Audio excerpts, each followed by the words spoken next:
Hello, నా పేరు doctor సైకన్, consultant paediatrician neonatologist in Sai hospital and assistant professor in government medical college Jagtial. పిల్లల్లో antibiotics ఎప్పుడు వాడాలి? పిల్లలకి ఫీవర్ వచ్చినా, కఫ్, కోల్డ్, వామిటింగ్స్, మోషన్స్ ఏదైనా సరే యాంటీబయాటిక్ వాడాలి అన్నట్టే ఇప్పుడున్న ప్రజెంట్ జనరేషన్ ఉన్న మైండ్ సెట్ ఉంది. అది ఎంతవరకు కరెక్ట్ కాదు. కామన్గా పిల్లల్లో ఫీవర్ వచ్చిన తర్వాతనే ఫస్ట్ డేనే యాంటీబయాటిక్ స్టార్ట్ చేస్తున్నారు. వాళ్ళ పేరెంట్సే మెడికల్ షాప్కి వెళ్ళడము, వాళ్ళకి నచ్చినవి కొనుక్కోవడము స్టార్ట్ చేయడము. ఇది మాత్రం ఎంతవరకు కరెక్ట్ కాదు. యాంటీబయాటిక్స్ ఓన్లీ ఎప్పుడు వాడతారంటే బ్యాక్టీరియల్ ఇన్ఫెక్షన్స్ ఎక్కువ ఉన్నప్పుడు వాడతారు. కామన్గా మనకు ఇచ్చే infections viral infections, bacterial infections, parasitic infections ఉంటాయి. బ్యాక్టీరియల్ ఇన్ఫెక్షన్స్ ఉన్నప్పుడే యాంటీబయాటిక్స్ వాడాలి. ఇవి బ్యాక్టీరియల్ ఇన్ఫెక్షన్ ఎప్పుడు తెలుస్తుంది? ఆ సిమ్టమ్స్ డాక్టర్ని సంప్రదించినప్పుడు, మీరు పిల్లలైతే పీడియాట్రిషియన్ సంప్రదించినప్పుడు అది బ్యాక్టీరియల్ ఇన్ఫెక్షన్ వైరలా అన్నది మీకున్న కన్సల్టెంట్ డాక్టర్ గారు చూసి చెప్తారు. కామన్గా వచ్చే కఫ్, కోల్డ్ కానీ, మోషన్స్ కానీ, వామిటింగ్స్ కానీ, సీజనల్ ఫీవర్స్ కానీ చాలా వరకు వైరల్ ఫీవర్సే ఉంటాయి.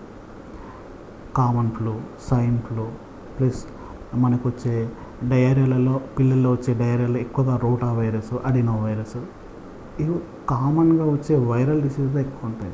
వీటిలలో యాంటీబయాటిక్ వాడడం వల్ల పిల్లలకి ఎటువంటి యూజ్ ఏమి ఉండదు, ప్లస్ మనమే నష్టం చేసిన వల్ల అయితే.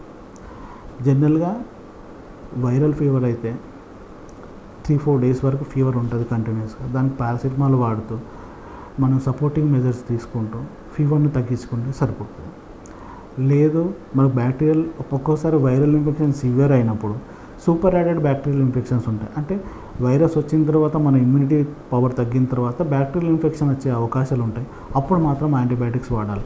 అది ముందే డే 1లో ఫీవర్ వచ్చినప్పుడే యాంటీబయాటిక్స్ వాడడం అనేది కరెక్ట్ కాదు. పిల్లల్లో కోల్డ్ వచ్చినా, కఫ్ వచ్చినా వెంటనే యాంటీబయాటిక్స్ వాడదాం అనుకోండి. కోల్డ్, కఫ్ అది బ్యాక్టీరియా, వైరలా లేదా అలర్జీకా? కొంతమంది కామన్గా పిల్లలకు అలర్జీ టెండెన్సీ ఉంటుంది. డస్ట్ కానీ, లేదంటే ఫ్రాగ్రెన్స్ కానీ, అంటే మన స్మెల్ చూసే సువాసనలకు కానీ, వీటి వల్ల వచ్చే అలర్జీకి కూడా ఒక్కోసారి పిల్లలకు కఫ్, కోల్డ్ అవుతుంది. దానికి యాంటీబయాటిక్స్ వాడడం కరెక్ట్ కాదు.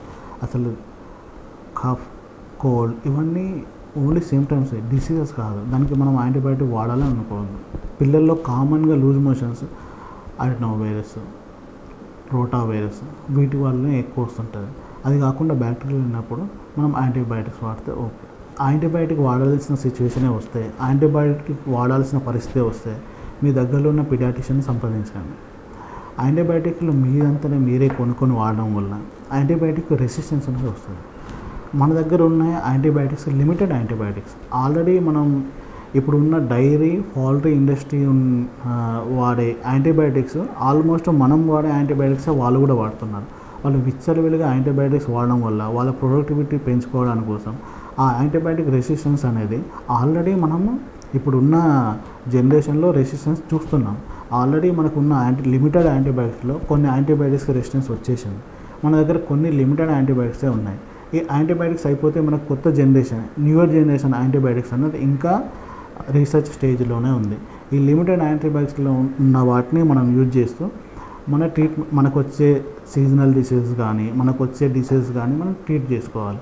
యాంటీబయాటిక్ రెసిస్టెన్స్ వస్తే ఫ్యూచర్లో సివియర్గా ఇన్ఫెక్షన్స్ వచ్చినా, ఇంకేదైనా క్రిటికల్ కండిషన్ వచ్చినా, ఆయనకు యాంటీబయాటిక్ రెసిస్టెన్స్ వచ్చేసిన యాంటీబయాటిక్స్ ఉంది, కొత్త యాంటీబయాటిక్స్ మన దగ్గర ఏం లేకపోతే ఆ పరిస్థితిలో మనం ఏం చేయలేని పొజిషన్ ఉంటుంది. అందుకనే యాంటీబయాటిక్స్ విచ్చలవిడిగా మనకు తెలిసిన ఇష్టం ఉన్నట్టుగా యాంటీబయాటిక్ వాడకపోవడం మంచిది. యాంటీబయాటిక్స్ వాడడం వల్ల నా ఒక్కటి వల్లనే రెసిస్టెన్స్ వస్తుందా అనుకోవద్దు. యాంటీబయాటిక్స్ వాడుతున్నప్పుడు రెసిస్టెన్స్ అనేది బ్యాక్టీరియాలోకి వస్తే అది అందరికీ మనం ఉన్న సమాజంలో అందరికీ స్ప్రెడ్ అవుతుంది. అందరికి స్ప్రెడ్ అయితే యాంటీబయాటిక్ రెసిస్టెన్స్ ఉన్న బ్యాక్టీరియాలని స్ప్రెడ్ అవుతుంటే మనం కంట్రోల్ చేయడం చాలా కష్టమవుతుంది.